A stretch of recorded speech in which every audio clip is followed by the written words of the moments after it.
ஜீவவசனம் கூறுவோம், சகோதரரே சேர்ந்தே எக்காலம் ஊதுவோம்.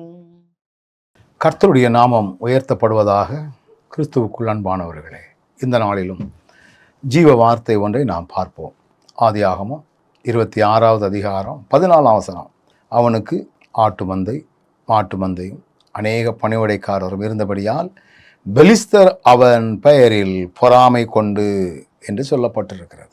என கண்பானவர்களே, ஈசாக்கின் மீது பெலிஸ்தர் பொறாமை கொள்ளுகிறார்கள். ஒருவேளை பெலிஸ்தர்களுக்கும் ஈசாக்குக்கும் ஒரு பெருத்த வித்தியாசம் இருக்குது. என்னன்னா, ஈசாக்குக்கு பார்த்தீங்கன்னா அவன் ஐஸ்வர்யனாகி வர வர விருத்தி அடைந்து பெரியவனானான். அவனுக்கு ஆட்டு மந்த மாட்டு மந்த நிறைய வேலைக்காரங்க இதை பார்த்து பொறாமப்படுதாங்க. இதே போல இந்த உலகத்திலும் காரியங்கள் நடக்கிறது. ஒருவனுடைய உயர்வை கண்டு பொறாமை கொள்ளுகிறவர்களுடைய எண்ணிக்கை கூடிக்கொண்டே போகும். ஒருத்தர் என்கிட்ட கேட்டார், எப்படி பிரதர் உங்கள் ஊருக்குள்ளே நீங்கள் இப்படி இருக்கிறீங்களே, உங்களை பார்த்து நிறைய பேர் பொறாமைப்படுவாங்களே. நான் ஏன்யா, ஒருவேளை நீங்கள் இறைபணியிலே இருக்கிறீர்கள், விவசாயத்திற்கு விவசாயம் பண்ணுகிறீர்கள், பாட்டுக்கு பாட்டு படிக்கிறீர்கள், இசைக்கு இசை அமைக்கிறீர்கள், யாருடைய தயவும் இல்லாமல் கர்த்தருடைய பலத்தில் எல்லாவற்றையும் மேற்கொள்ளுகிறீர்கள்.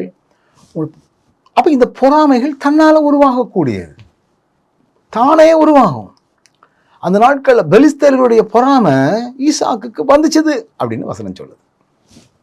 நீங்கள் கர்த்தருடைய பிள்ளைகளாயிருந்தால் இப்படிப்பட்ட பொறாமைகள் தன்னால் வரும். இந்த பொறாமையினால் ஈசாக்குக்கு பார்த்தீங்கன்னா நிறைய இடைஞ்சல் பண்ணுறாங்க. எத்தனை இடைஞ்சல் பண்ணினாலும் இந்த ஈசாக்கினுடைய உயர்வை தடுக்க முடியல, ஈசாக்கினுடைய உயரை மட்டுப்படுத்த முடியல. ஏன்னா ஆண்டவர் அவரை ஆசீர்வதிக்கிறார், ஆண்டவர் அவரை உயர்த்துகிறார், ஆண்டவர் அவரை பாதுகாக்கிறார், ஆண்டவர் அவரை பலப்படுத்துகிறார். நீங்கள் இந்த பகுதியெல்லாம் வாசித்து பார்த்தீங்கன்னா பல்வேறு வகையான பிரச்சனை, பல்வேறு வகையான நெருக்கடிகள், பல்வேறு வகையான இடர்பாடுகள். ஆனால் கர்த்தர் கூட இருந்து நடத்துகிறார். அதுதானே பொறாமையை கண்டு நீங்கள் கலங்காண்டாம். தானியலுக்கு பிரச்சனைக்கும் காரணம் பொறாமை தான். யோசேப்பினுடைய பிரச்சனைக்கு காரணம் சகோதரர்களுடைய பொறாமை. கவனமாக இருப்போம், கர்த்தரால் பலன்படுவோம். நல்ல ஆண்டவரே, இந்த அருமையான வேலைக்காக நன்றி. எத்தனை பொறாமைகள் வந்தாலும் நீர் எங்களோடு கூட இருக்கிறீர் என்கிற நம்பிக்கையோடு ஓட நீர் கிருபை தாரும். இயேசுவின் நாமத்தில் பிதாவே, ஆமென்.